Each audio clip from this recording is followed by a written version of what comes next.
তিন দিনের জন্য বন্ধ করে দেওয়া হয়েছে বাংলা ঝাড়খণ্ড সীমান্ত। মুখ্যমন্ত্রী মমতা বন্দ্যোপাধ্যায়ের নির্দেশের পরই সীমান্ত সিলের সিদ্ধান্ত নেওয়া হয়েছে।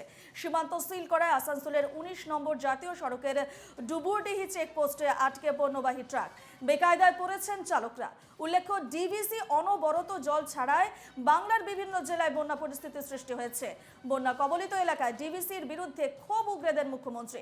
এরপরই মুখ্যমন্ত্রীর নির্দেশে বন্ধ করে দেওয়া হয় সীমান্ত।